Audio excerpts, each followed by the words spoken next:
This is the Sixth Man Show, an Orlando Magic podcast, with your hosts, Luke Sylvia and Jonathan Osborne, covering all things Magic basketball. By fans, for fans. Go Magic!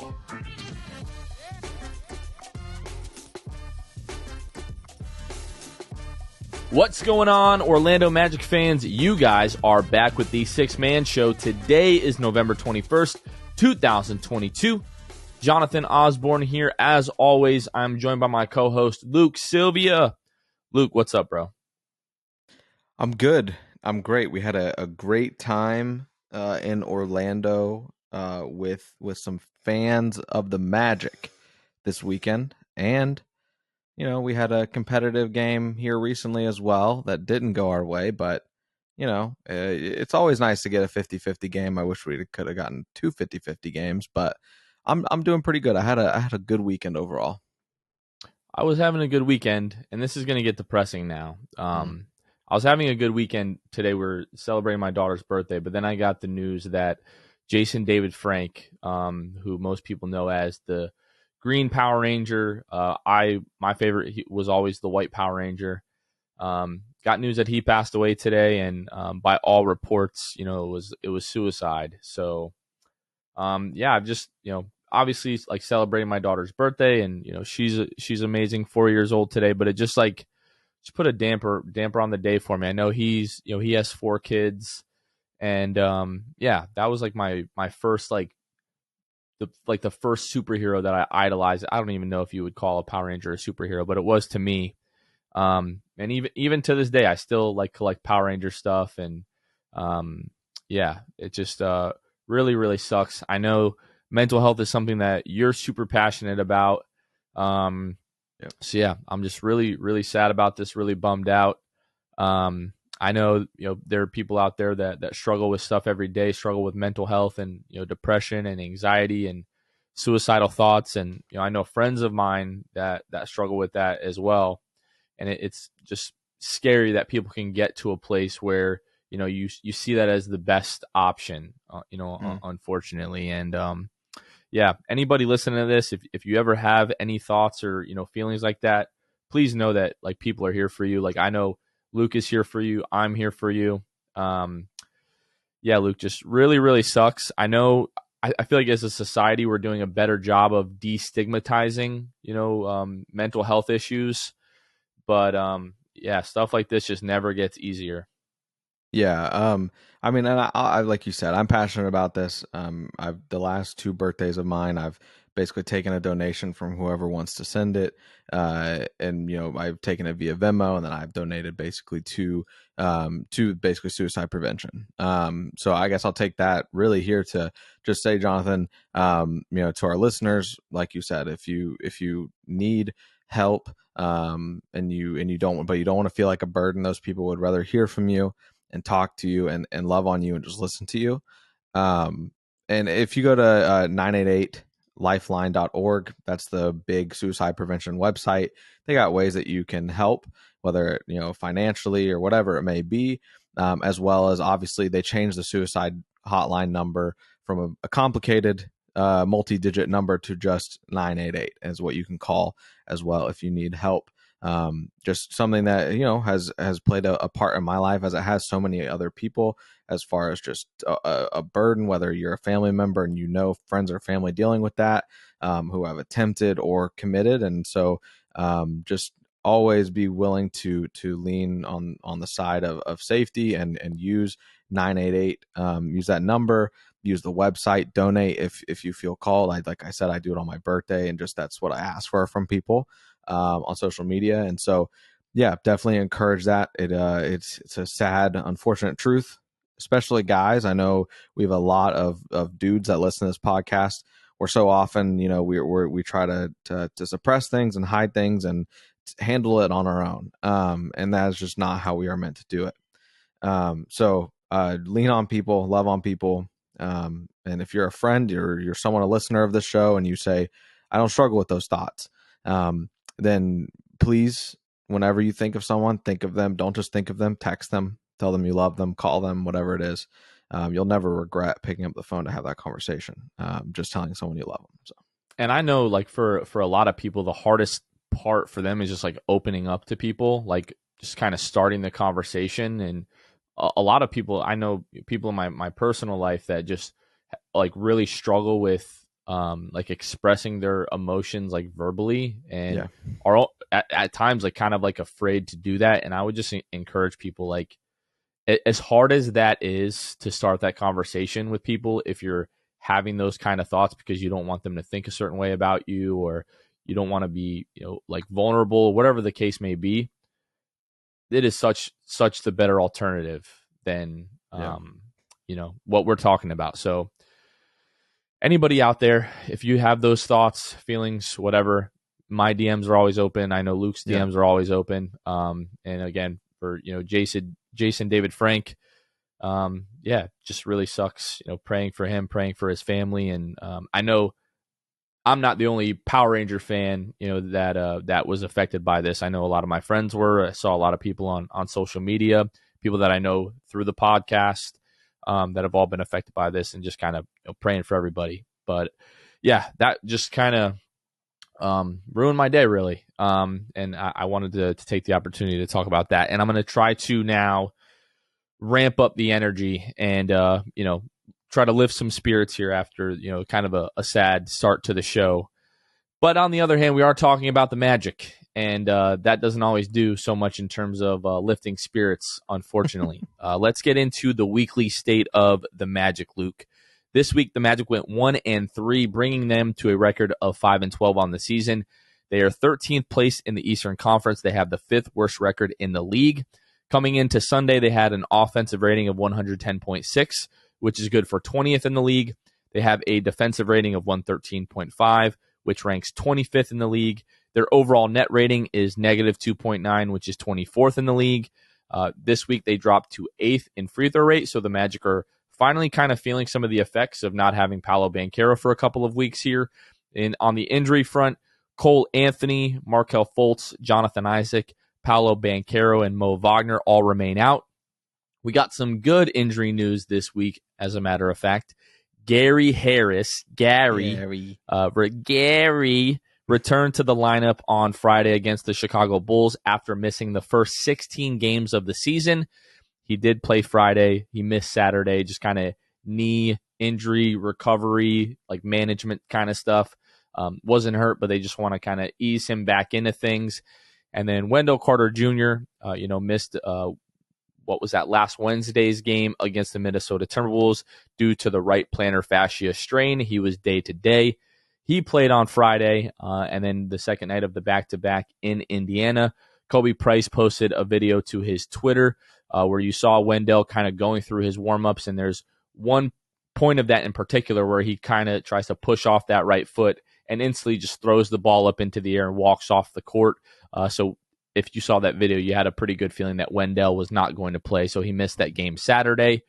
I'd be pretty surprised if he was good to go tonight, Monday, when you guys are listening to this. The thing with this, plantar fascia, which is like, one of the muscles, under like at the arch of your foot, basically, with this strain, or, sometimes it's called plantar fasciitis. It's not something that's just going to go away on its own, without treatment and without rest. And I think Kobe put a tweet up today saying that Wendell had been dealing with that for like the last 6 to 8 games, somewhere around there. And it's just kind of become, too much to play through. So I wouldn't be surprised if Wendell misses a couple of games here. If he doesn't take care of this, it's something that most likely will be ongoing for the rest of the season, Luke. Yeah, would have been great to have, Dell against the Pacers. It was awesome to have him against the Bulls. As we all know, Wendell loves to play him some Bulls, and he dominated the better part of that game. So happy he gave it a go then, but hopefully he is able to kind of take it day by day and get back out here soon, kind of like it feels like the rest of the injury report roster for the Magic is doing. And hopefully we're just, slowly going to get guys back. I have a good feeling that it is all in due time here. We are closer than we've ever been in the last couple of years to having an actual fully healthy roster. To your point, Wendell loving playing against his former team, the Chicago Bulls, through 6 games in his career, he's averaging 21.7 points, 9.2 rebounds, and 3.7 assists. So yes, very much likes to play against the Chicago Bulls. Some more positive injury news. Paolo Banchero today posted an image to his Instagram story of him and Markelle Fultz sitting in street clothes on the bench, and the caption just says "soon," to which Markelle Fultz took and posted to his Instagram story the same photo. And we know he loves the purple devil emoji. Right. So the purple devil emoji and then the shush emoji as well.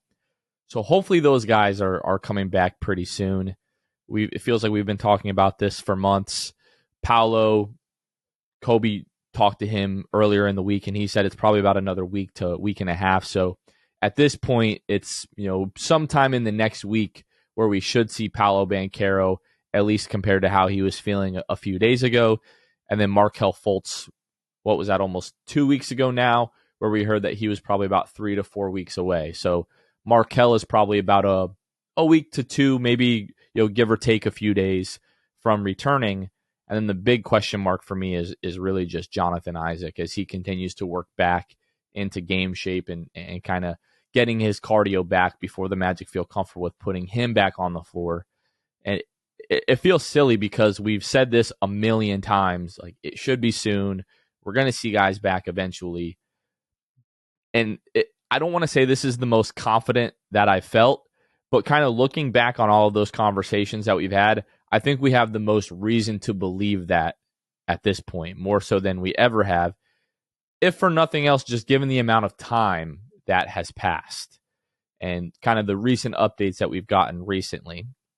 People are frustrated that we're not hearing things from the organization, but we almost never hear timelines from the players. And it seems like we're getting those a fair amount the last couple of weeks here when you talk about Cole thinking he'll be back around Thanksgiving, and then Paolo with the week and a half, Markelle, a few weeks, whatever the case may be. Hopefully, Luke, before we know it, we're going to have guys back. And I tweeted this out yesterday, and now the fact that the Magic have played in 12 games qualifying for clutch minutes. So 12 out of their, 17 games now, and they're 3-9 in those games. So they're in the game down the stretch, within five or less minutes to go, and they're losing most of these games. I think that's going to start to change once we start to get some of these guys back. So just hold on, folks. It's coming. The reinforcements are coming, and it should be relatively soon. Yeah, I think Jonathan, really what that boils down to, I think I said this a few weeks ago in regard to like clutch games, which I think is just classified, down 5 with 5 minutes left or something like that. Yeah, the game has to be within 5 points, 5 minutes to go in the game. So honestly, I just think that when we get this team healthier, I just think we just aren't in these games where it is super close all the time.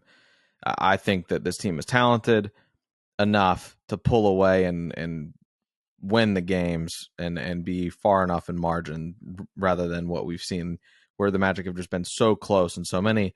And really, I think it speaks to Mosley's ability to get these guys to play, the majority of the game, right? Like string a good amount of minutes together to where you can hang in this game, especially with the roster that we've been dealing with. So I'm hopeful that we don't have to worry too much about clutch games coming up soon, but time will tell. Yeah. And again, 17 games already. It's crazy. You've got 3 games this week, and then you're basically like a quarter of the way through the season already. The season really has just flown by the first few weeks, where last year that was not the case. That season drug. And I think a big part of it going so fast is that even though the team hasn't been great record-wise, they've just been so much fun to watch. And I know Paolo Banchero is a big piece of that, but Franz Wagner improving, Jalen Suggs improving, watching Bol is so much fun. So yeah, coming up on a quarter of the way through the season already, it's crazy to say that.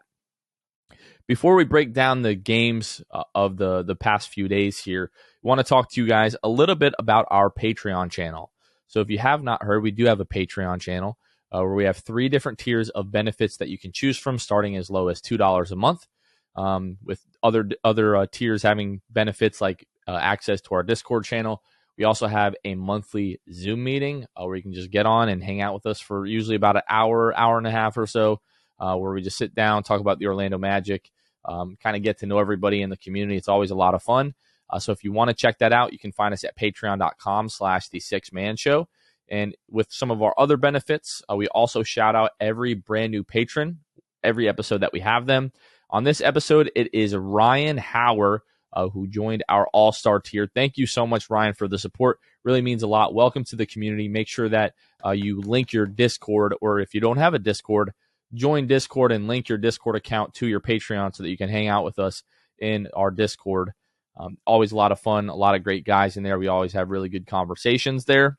And then we also shout out all of our Hall of Fame tier patrons on every episode, which is what I'm going to start doing right now. We want to shout out first our court cousins, and then Armin, Carson Tulo, Jonathan Borges, Normal, Magic Player History, Julio, Bailey, Gabe Gaines, Wiffle, Michael Martin, Jamel Miller, Michael Salapong, Franz Goated for Show, Ryan Singh, The Distract, Mobamba, Yo Mama, Woot Woot, Pierre A, Migzors, Dylan Holden, Mr. Mikey, Lil Penny, Drum, Danimal, Dutto15, Bobby Skinner, Nate Donley, Goody93, Teddy Sylvia, Eric Lopez, Fuchsia, Juan Geraldo, Bill Fulton. Shout out to our boy Bill Fulton, who came out to the watch party that we had on Friday night to watch the Magic take on the Bulls. Really, really good meeting you, Bill. Thanks for coming out and thanks for your support. Edmund Ligon, Jose Esquilin, Destin for Greatness, Caleb Pete, Cannibalism, Ty Mr. TV, Brandon Grace, Chad3045, Joe Rothfuss, ESPN Really Sucks, Gear 95 Shred, Junior Barus, Half Recon, Fredo Nation. Thank you all so much for your support. Yeah, the watch party Friday night. I mean, I guess we can start there. We're talking about this game against the Chicago Bulls. So if you've missed either of our first 2 watch parties this season, both of them for different reasons have been incredible. So to start the year, the season opener, the Magic played Detroit. What was that? October 19th. We were at Elixir, downtown Orlando. The turnout for that was incredible, and the energy around Paolo Banchero's debut was really, really great. Everybody was super into the game. Obviously, that game goes down to the wire, and you don't win. And then this game, this was at Ollie's in, I think, what is, I guess, supposed to be like the College Park area of Orlando. I'm not familiar with all the different neighborhoods in Orlando just yet. But yeah, at Ollie's, which is kind of weird. It's a bar that is like, it's right next to a high school. I don't know that I've ever seen that in my entire life. I pulled up and I was like, wait a minute, what's going on here? But Ollie's, great atmosphere, great turnout as well. Our boy Drew Gooden came out, best friend Drew, friend of the podcast, Drew Gooden. I finally got the chance to meet him. That dude, I know he's doing the YouTube thing, but that boy should be hooping. That boy is like 6'1" easily. Yeah. Very nice to meet him and his lovely wife. And then again, our boy Bill Fulton came out. Our patron came out. It was really good to see him and hang out with him. Luke had a pretty eventful trip to the watch party. You want to tell your boy hooked it up with the Sprinter van? Yeah, dude. Buddy of mine. I don't know if I want to like shout him out. Like, I don't need people. You don't gotta do all that. No. I don't need to do any of that. He knows who he is, and it was a great time. But yeah, I hit up him last week, and I was just like, hey, man, you want to come to the watch party with me? He and I grew up best friends all through school, and then reconnected really when we just moved back here in June. And it talked a little bit before that when we were in Omaha, but just really, started hanging out in person again, and it's been awesome. But I reached out to him, and I was like, hey, man, no, you're not a Magic fan. He's a Boston Celtics fan, but I said, do you want to come up to the Magic watch party and everything? Yeah, facts. And he was like, yeah, man, would you want to take the Sprinter van up there? And I was like, I don't even know what this entails, but absolutely. So I had him and then 2 other of my buddies that joined as well. And yeah, man, it was a crazy experience. They got like basically pilot chairs through the van, a couch thing that like seat that like wraps around the back of the van as well. A couple TVs in there on the walls. and got to watch NBA games on the way up and on the way back. We caught the West Coast games. It was a good time. It was a really good time. But yeah, that was traffic was terrible. I will say that Don't I know it? traffic was awful. It should have been an hour 20 drive. Ended up being 2 hours and 45 minutes. Got there near the end of the first quarter, so that's where I was thankful for the TV because I was able to watch the first quarter in the van. But yeah, man, it was a good time. So shout out to him. Like I said, he knows who he is, and it was incredible. And then get to the watch party, and I will say this, like you said, the two watch parties that we have partnered with the Magic and Michelob Ultra. Shout out to Michelob Ultra too. They had a ton of just reps there giving out free stuff, and obviously the drink specials, all those sort of things. But we walk in, and it was a great time. But I asked my buddy after the game, or actually today, I'll say on Sunday, I said I saw him for his daughter's birthday party, and I said, "Hey man, so what did you think of the watch party altogether? Was it like you did it meet expectations, whatever?" He was like, "Man, Paolo was out. You guys have had games not go your way to start the season. I didn't know what to expect. I didn't think that it was going to be as big as like the videos I'd seen at the home opener." That watch party, not the home opener, just the season opener. And he said, but man, I was really impressed with just the turnout at that party and just how live the atmosphere was. It was a really good time, like you said. So the result obviously helped, but even from just the for the state of the team, if that is the floor of the people, the amount of people we can get to go to watch parties with Paolo out and wins not being in our favor sort of thing. And we looked at each other at Ollie's and we are like, we can deal with this being the floor of the watch parties. So it was a really good turnout, in my opinion, based on all the circumstances. So it was a great time. Yeah. So the reason that I brought it up is because if you guys haven't been to either of them, or specifically if you didn't come to the last one, stop being a casual. All right. Come on out. When we talk about wanting to get the city excited about this team and we want to pack Amway, and all the energy at all of the home games has been incredible thus far to start the season, you keep that going by coming out to these watch parties and packing them, because it makes the Magic want to do more in the community and get folks more excited about the team and grow the fan base. So if that interests you at all, which it should if you are claiming this is your team, if you're listening to an Orlando Magic podcast, I can almost guarantee that interests you. So make sure that you guys come out to this.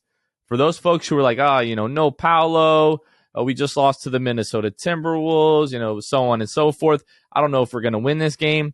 I hope you were sitting at home. You're like, damn it, I should have went, because it was so much fun. We'll talk more about the result here.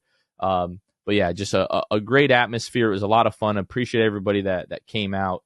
And the Magic do a great job. The Magic and Michelob Ultra do a great job kind of organizing everything. And Nick Anderson was there. I mean, let's not forget about that. Like the Orlando Magic legend, Nick Anderson was there. Yep. Each of these events that we've had so far, the Magic have made sure that there's some Orlando Magic legend or a former player that is there to kind of hang out and meet fans and everything. So always a good time.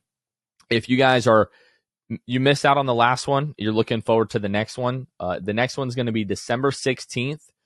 I think the Magic play the Boston Celtics that night, if I'm not mistaken. They do. Yeah, they play the Boston Celtics that night. It's going to be at Cavo's Kitchen and Bar in Orlando. I don't have the address for that sitting here in front of me, but make sure that you guys just circle your calendar for the 18th of December. That's going to be a Friday when the Magic play the Boston Celtics. And by that point, Luke, the Magic should be fairly healthy. God willing. Hopefully. I know my buddy talked about he might come out for that one. So we might go. I mean, we're playing the Celtics. Again. He better, or he's a casual. Well, he told me, he was like, the issue is I don't want to like wear my stuff and then we lose and be around all you Magic fans, because he saw how crazy the atmosphere was the other night. I said, hey, I wouldn't blame you if A, you didn't want to come because of that, and B, you didn't, if you did come just to get some good food and the trip up there and all that stuff with probably the same buddies that I brought. If you want to do that, you could just not wear anything, wear a neutral black shirt, whatever you want to do. But yeah, we don't really care too much who you're fans of. Just come out. It's a good I don't time. know. I definitely would not have wanted to be a Bulls fan in Ollie's the other night. Let's talk about this game, Luke. Mm. So the Magic, I mean, honestly, really get off to a great start in this one. Up 37-24 after the first quarter. We're all looking around at each other like, what has gotten into the Magic? Like, what is happening here? The Magic shoot 52% in that first quarter, hold the Bulls to 41%. Magic make 5 out of their 10 threes, hold the Bulls to 14% from behind the arc again in that first quarter. And the second quarter, honestly, much of the same. Magic are able to outscore the Bulls by 1, taking a nice lead into halftime, up 66-52. The Magic were up by as much as 19 in this one, Luke. Third quarter is where things started to get a little bit rocky as guys like DeMar DeRozan, he had 15 in the third quarter, outscore the Magic 27-21. And then we know he really just kept it going into the fourth quarter, that DeMar DeRozan. Really, things started to get pretty hairy. Just couldn't stop DeMar again. 11 points. They outscore the Magic 28-21. We can just kind of fast forward to the end of this game, Luke. It really came down to the last couple of minutes. So it's 103. It's tied up with 40 seconds to go. Javonte Green makes a layup off of a Vucevic assist. Suggs tries to make the layup on the other end, tie game, or they're down by 2, excuse me. And then they get the rebound. And then DeRozan throws the lob to Javonte Green, and now they're up 4, 26 and a half seconds left. 99 out of 100 times you lose this game. Okay. Go back to the other end. Wendell has a good look at a three-pointer. He misses it. Jalen Suggs gets the rebound, gets fouled, makes both free throws. Now you're down 2 with 20 seconds to go. The Magic are able to foul Nikola Vucevic. He goes to the free throw line. They bring up the graphic, Luke. He's shooting 90% from the free throw line on the season. And we're like, okay, now he's going to get us back for trading him away. Misses the first free throw. Now there's 12 seconds left, Luke. And you're telling yourself, okay, if we can get the ball back here, off either a make or a missed another free throw, you either have a chance to tie the game and go to overtime, or if he misses both of them, you can go the other way, tie it up with a 2, or you can win the game with a 3.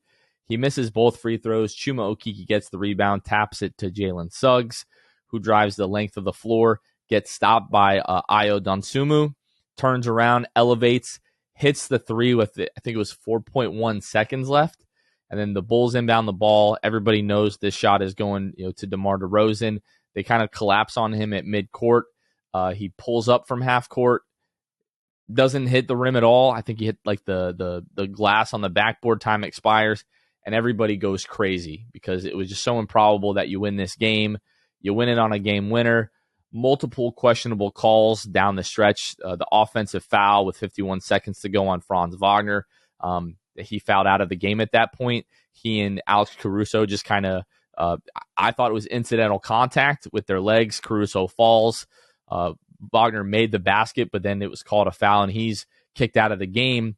And then I think it was about like 30 seconds left. The Bulls are trying to inbound the ball, and Alex Caruso has the ball in his hands for what felt like almost 7 seconds to me. I think producer Kevin, clocked it and said it was like over 6 seconds, I believe. So the Bulls, played well to get back in this game, but the refs also didn't do us any favors, and it really just felt like we were going to get screwed out of this game until Jalen hits that shot. And then you go from like ultimate despair, up 19 in this game. You can't believe that you're going to lose. And then Jalen Suggs hits that 3. And like my vocal cords are still sore from as much screaming and running and jumping around that we did after he hits his shot, and then DeRozan misses his shot and the Magic win. Yeah, that was a roller coaster because, like you said, the Magic up majority of the game for the most part. There was a point where I think it was when the Bulls had tied it with like 7 minutes to go. Looking at the play-by-play here, DeRozan makes that 15-foot pull-up jump shot. That's probably the same description for all of his points in that game. Makes the pull-up jumper, ties the game 92-92. 7 minutes to go, and it's like, we've seen this movie so many times before. You're not a healthy team. You're just trying to get through this game. And it was great to have Gary Harris back. He made, I think, a three near the beginning of the game, had a lay-in at one point, played well. That's just kind of as an aside. But, yeah, you just get to that point. You're like, man, I just know how this goes. I know how this plays out. The Magic just ran out of gas, couldn't put it together for a full 48, and you lose to a good Bulls team, regardless of record. Like, the Bulls are a good team, and you think the Magic are about to get out talented again. And Jalen Suggs had things to oppose that. Took care of the game in the end. I cannot believe the ending of that game. The Bulls, when they went up 4 with like 27 seconds left or something, that's when and I'm sure everybody else kind of was just accepting, this game's over. So, especially when Io gets that block on Jalen, it felt over, and it ends with that green dunk. It just, man, I really couldn't. There's words cannot explain like that moment when Suggs hits that shot, because it was definitely one of those no yes type moments that you have so many times with, regardless of who your team is. Players do those shots all the time, and you just wish that you could get it back. But it was weird because I don't know that I really truly had that reaction. I'm sure some people did, but I was like, I guess, like, whatever. There's 4 seconds left. I mean, what else? I mean, he got cut off, and he dribbles out and just hits. No fronds on the floor. Number one, he shot it confidently. He shot it confidently, and that has been, like we have said, the main theme of Jalen Suggs this year. He's confident. And aside from maybe 1 or 2 games where he just shot abysmal, he's been pretty good. Obviously against the Pacers, a little bit different. I believe he had the same amount of shots attempted as points, but I'm still cool with a lot of the shots that Jalen's taking, just because I believe in him, because he believes in himself right now, and it's very apparent. Yeah, it was just awesome. I mean, I know the last few weeks have been like, since he came back from injury, have been like, oh no, he's awful. Oh my God, he's amazing. Oh look, he's terrible again. Oh my God, Jalen Suggs just hit a game-winning 3. So, like, I posted after what game was it? A few games ago, just like looking at the offensive improvements that he's made, like really across the board, in really pretty dramatic fashion. Like almost everywhere you look, offensive efficiency, shooting the basketball, Jalen Suggs is much improved compared to last year. And then he has a rough game, and then everybody's coming out like, oh, maybe we shouldn't, get after people for, crapping on Jalen Suggs or whatever. And I'm like, I still don't agree with, after one game, like, oh, I'm out on this kid.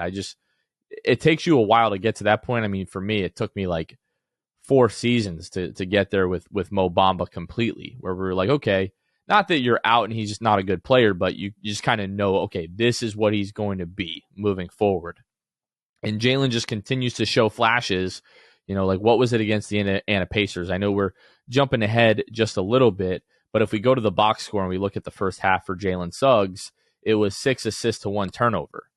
Now, the rest of the game, if we look at that, it turned into 2 8 assists and 4 turnovers for Jalen. So obviously much better first half than he had the second half, but you can see things starting to click with Jalen. For him, the biggest thing is always going to be his confidence. I never really doubted that last year, but when he told us at Media Day that he really struggled with his confidence in his shot last year, and he has to have that kind of goldfish mentality. And when you watch him play, when he's playing poorly, you can see like just each bad play like is compounding like in his mind, and he feels like the next play he's got to make up for all of those in one play, and it just leads to more and more mistakes. You can tell what kind of game Jalen Suggs is going to have by watching him the first 5 minutes of the game.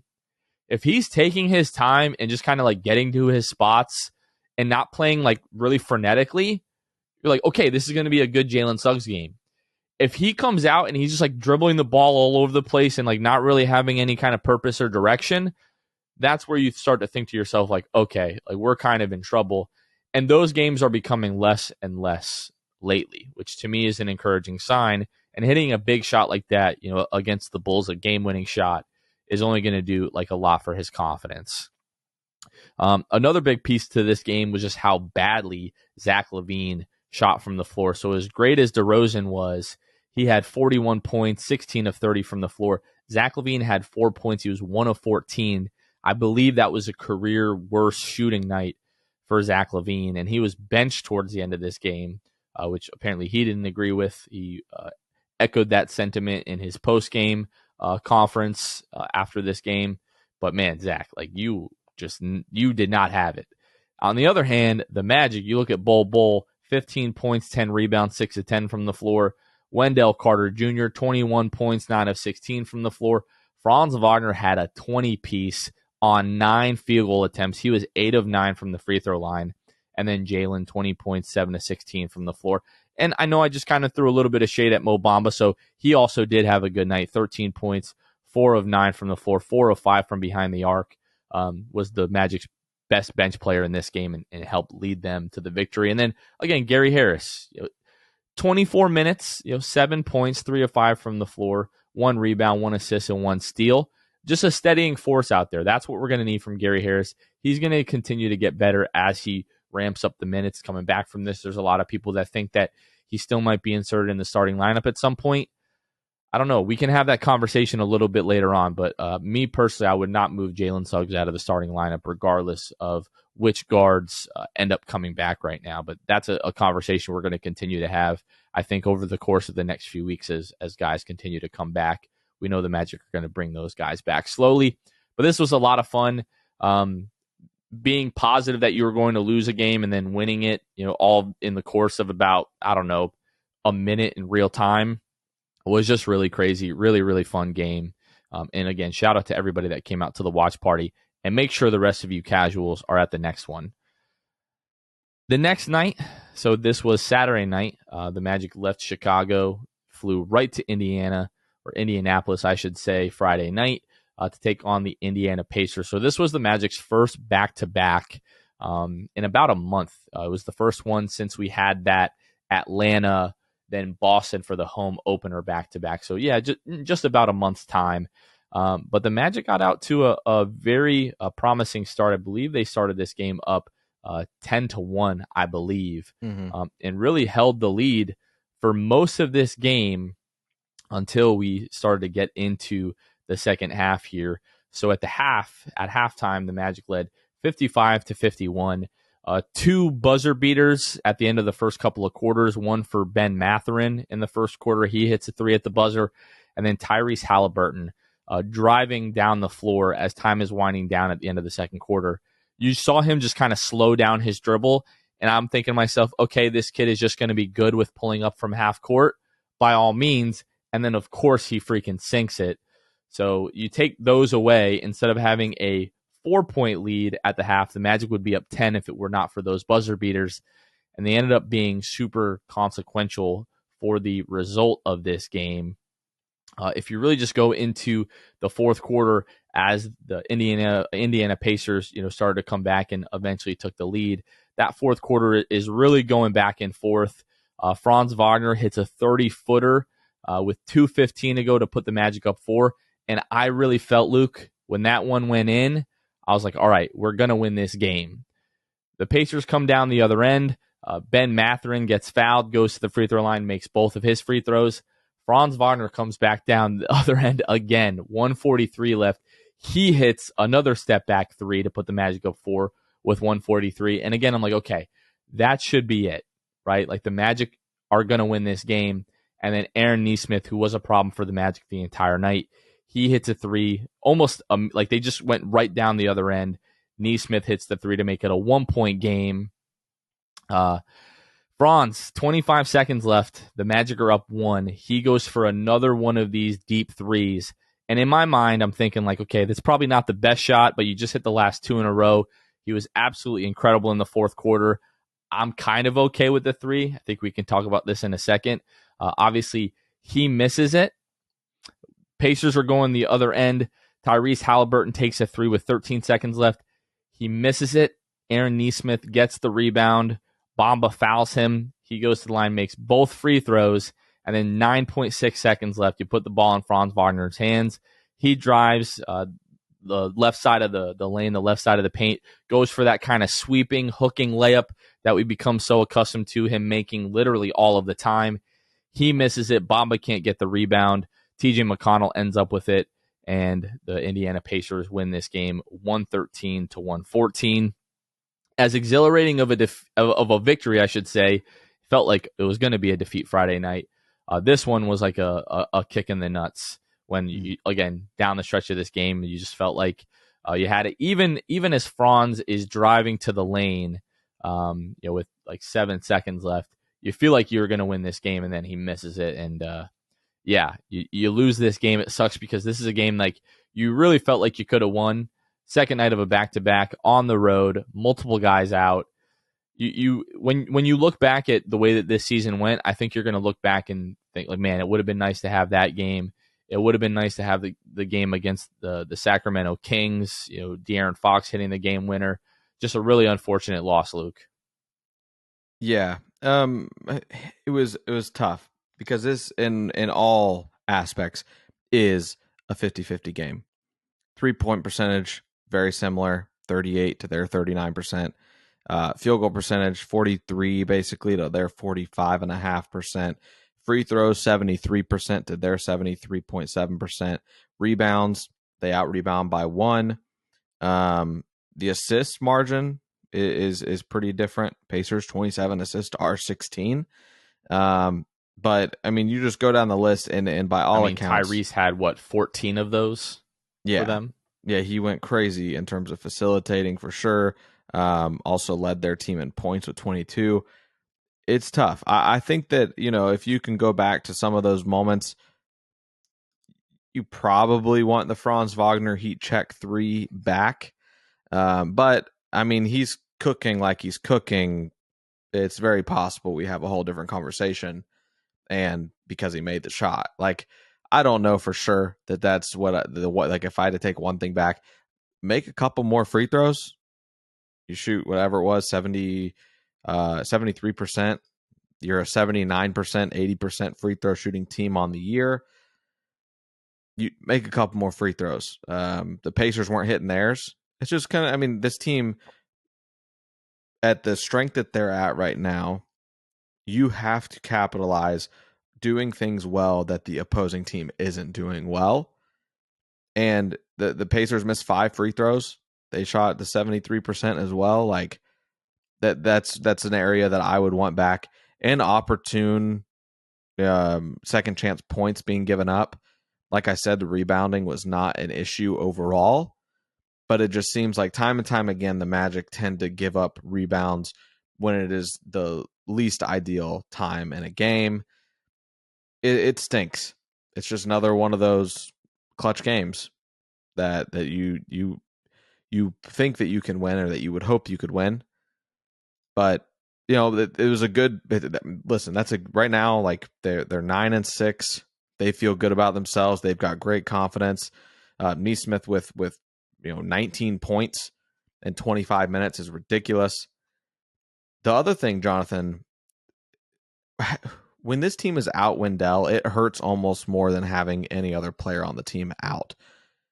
Having to watch Admiral Schofield try to play defense down low and essentially like effectively play the center position because you're so limited, it is unfortunate to watch because you just know how it ends. You know that Schofield's an easy defender to score on when you're got multiple inches on this man. He's 6'5" playing center. So it just shows how thin the Magic are. That was something that just like was really irritating. It just seemed like the inevitable. In 13 minutes, he's a -20 plus minus, which isn't always the case. But right. I didn't have to look at the box score to tell you that. Nobody else was even close to that plus minus. So 1 for 5 for Admiral, 0 for 2 from the 3-point line, which is where he can sometimes give you a lift. I think he did that in the Suns game, but I don't think we're expecting a lot of out of Admiral. Like I wasn't like, oh, this is a terrible Admiral game. It's just like you're forced to play him, and against a team like the Indiana Pacers, it went really, really badly. 1 for 5 in just 13 minutes is abysmal, and it is unfortunate. Like you just don't need to take some of those shots you're taking. 5 field goals in that many amount of minutes. Like I get it. I love Admiral Schofield for what he is to the locker room. I'm sure he is great. We saw it in summer league. He's a leader. Lakeland loves having him around. It is not really a diss to Admiral, but at the same time, 5 attempts in 13 minutes when you're not the guy in any universe, pretty frustrating. And on the other end, you're getting busted down low. Like that, it does suck. It is unfortunate that Admiral's being asked to do that and fill that role without Wendell. But it just was like, man, does this team like do we need to get a big man, like another big No, man? we need, if you have Mo Wagner in this game, you win this game. Right, that's Because the that's big really man. what he is, going to be functionally. Some people would argue that he should play over Mo Bamba as the backup five. Right. I don't know that I necessarily agree with that because Mo Wagner at least is just kind of positionally stuck between that 4 and 5, not quite quick enough to be a 4, not quite big enough to be a 5. But I'm 100% confident in saying that if Mo Wagner is able to play in this game instead of Admiral Schofield, we're looking at a much different result. So it feels like, oh, maybe we need to get another like backup 5, but like 2 of your 3 centers right now are on the bench. So it kind of sucked. Yeah. Man, I don't want to have this conversation. But Terrence Ross has not been Terrence Ross in the last few games, man. His last 5 games, Jonathan, 7.6 points, 2 rebounds, 1.8 assists.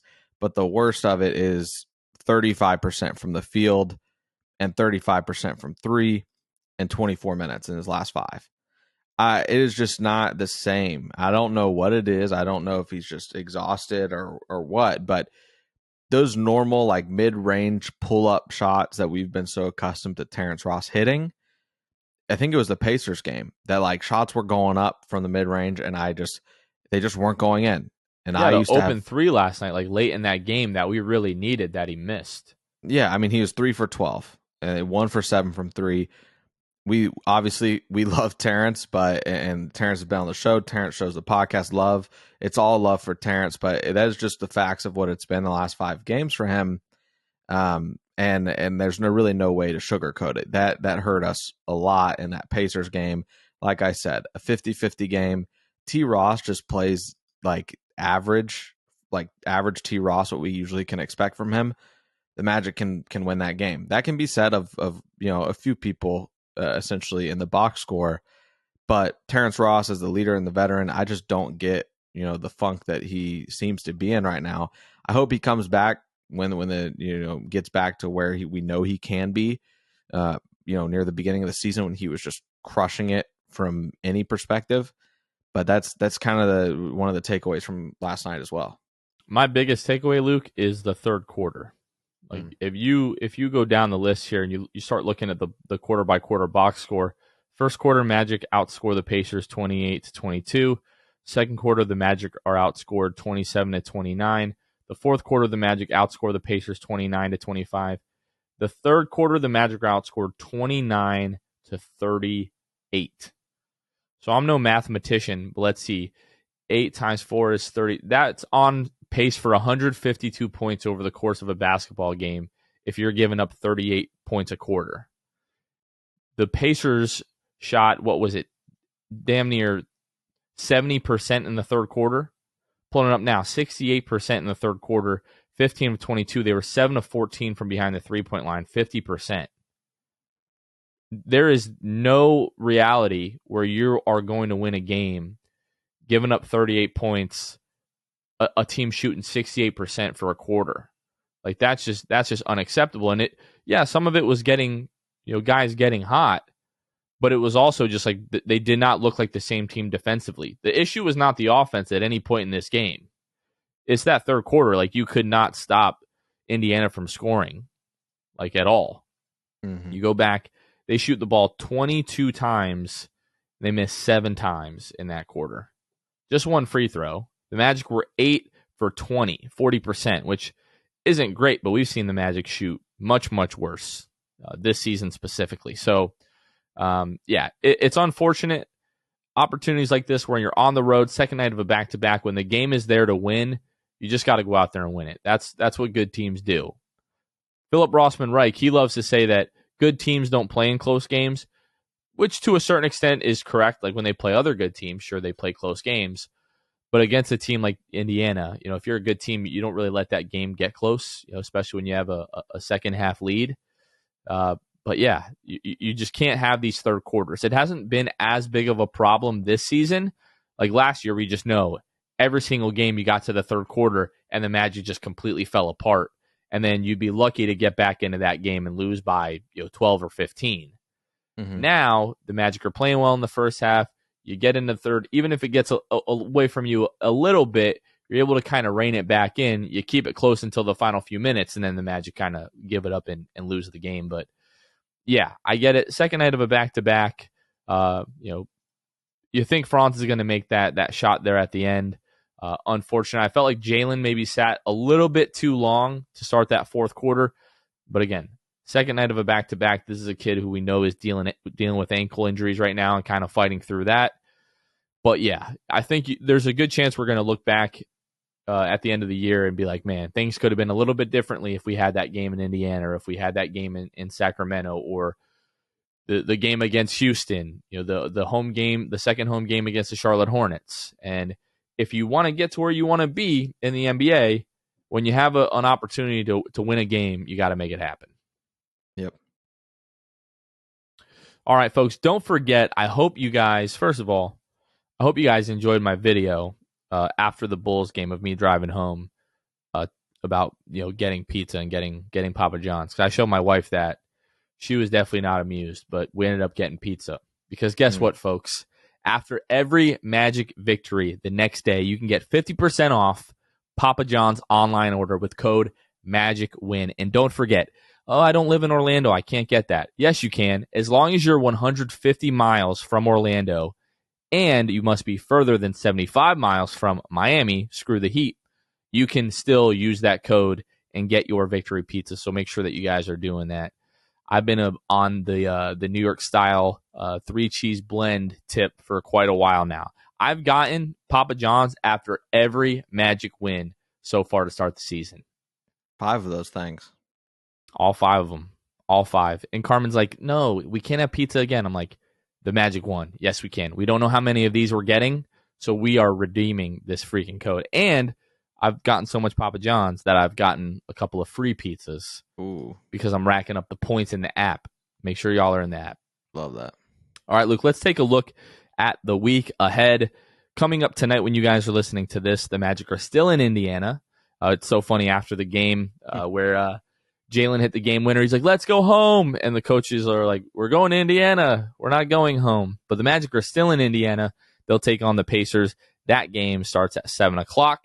And then they'll be home on Friday and Sunday, have a little mini series versus the Philadelphia 76ers. On Friday, that game will tip off at 7 o'clock. On Sunday, we've got an early tip off. That game will start at 6 o'clock. Luke and I believe we were both wrong last week in our predictions. Luke's still up 2-0 so far to start the season. I'm going to give you my predictions here. I'm going to say the Magic go 2-1 on the week. I think they win Monday, and then I think they split the games with the Philadelphia 76ers. I'm going to say they win Sunday. I'm going to say they win Monday, they win Sunday. You start and end the week with a win. Okay. I'm going to say the Magic go 1-2 this Gosh, week. Man. No Tyrese, no James Harden for the 76ers. I know. No faith. Or do you think we can't beat the Pacers? I think we don't beat the Pacers. Okay. I that know. Sucks. Yeah, it's mainly because you had this game. That was the game to win. Like that was your game to win. And I don't know. It's nothing statistical, nothing analytical. So don't think that I just like know things and trends and stuff. I just know it is hard to stick. I wasn't with thinking teams. that, but now I am. Right? Yeah. You're looking into your little gambling resources. You're trying to find out. The last time the Magic played Philadelphia on a Sunday at 6 o'clock in December, this is what happened. I see what's going on here. Yeah, so I'm gonna say it's 1-2. I say that the Magic pick up that Sunday night 6 p.m. early tip off. Got Philly, after Philly maybe beats us on Friday. Philly just kind of casually walks into the arena. Like I said, the early tip-off, and I think the Magic get it done. The Philly's got some key injuries out there, so I think that you can split that, but I think the game on Monday tonight, as you guys are listening, is the one that the Magic drop along with that Friday game. Well, it's pretty crazy. So 15 games in, the Magic, like everyone knows, are 5-12, and they're still just 2.5 games out of the play-in spot. Philadelphia is sitting at 8th in the Eastern Conference. They're sitting at 8-8. Joel Embiid, if you're feeling a little tired Friday or Sunday, that Orlando nightlife everybody knows is undefeated. If you're feeling a little tired and you don't want to play one of those games, like, take a load off. It's just the Magic. You guys should win anyway. Also, I want to add real quick here. Magic beat the Bulls. That's big. It's big for implications on draft night. Magic have that pick upcoming in the draft, top 4 protected, I believe. So it's a big one right there. You need the Bulls to just continue being mid, and we'll be all right. Well, so head-to-head, record, does that have any implications, or are you just talking about giving the Bulls another loss? Just giving them another loss. I think when it's a tiebreaker, it just comes to basically down to a coin flip, doesn't it? Yeah, literally. Pretty sure. Yeah. So I mainly meant just anytime you can give the Bulls a loss this year, that's great. Nikola Vucevic, Magic for life, baby. That was pretty nice. Bro, I doubt he did it on purpose, but it's like, won us a game one more time, baby. I can assure you he did not do that on purpose. But it was unfortunate for him. Misses the first one. I was like, there's no way this man misses 2 in a row as a 90% free throw shooter. Misses the second one. No time. I just can't believe it. I've watched that stretch, that sequence so many times already. And I know I've shouted him out a couple of times, but shout out to our boy Jake Chapman. So when I left Ollie's, I'm driving home and I'm listening to the radio. I'm listening to him on the post game, and they replayed his call of that final play. And I got goosebumps, man. Obviously, most of the games I watch on Bally Sports Florida, so I'm watching and listening to David and Jeff. I haven't had the pleasure of listening to one of Jake's calls and it's in entirety. But man, I know he's not new to it. He's been doing radio for a long time, but he's new to the play-by-play stuff specifically for the Magic. And if you haven't heard that, I went through and I synced his audio to the video of that play, and it just gave me goosebumps. First of all, just an awesome call. So shout out to Jake Chapman. But yeah, man, just you could tell he's freaking pumped. And I love that. I love Jake. So shout out to Jake. If you guys haven't checked that out, I've retweeted it a bunch. You can find it on our Twitter as well if you guys are interested in seeing that. So, all right, folks, I think that's going to do it. Luke, it feels like reinforcements are coming. We keep saying this, but I didn't think we were going to get Gary Harris back as quickly as we did. And now Paolo and Markel are both kind of teasing us on Instagram. So I'm thinking it might be a little bit sooner than we think. I hope so, man. I hope so. All right. That's going to do it for us, y'all. We're going to have an episode that's going to come out on Thanksgiving. So, make sure that you guys enjoy your family. Have a happy Thanksgiving. Listen to that episode, of course, or our kids won't be able to eat Thanksgiving dinner, and it'll all be your fault. Mm-hmm. So, that's going to do it for us, folks. Y'all have a happy Thanksgiving. For Luke Sylvia, this has been Jonathan Osborne. You guys have been listening to The Sixth Man Show, and we will catch you guys next time. See ya. Thanks for listening to The Sixth Man Show. Be sure to subscribe on iTunes and Spotify to get new episodes downloaded directly to your phone. If you enjoyed the show, please take a minute to give us a 5-star rating and a review. It helps out the show a lot. Follow us on Twitter, Instagram, and Facebook at Sixth Man Show. We'll catch you guys next time. Go Magic!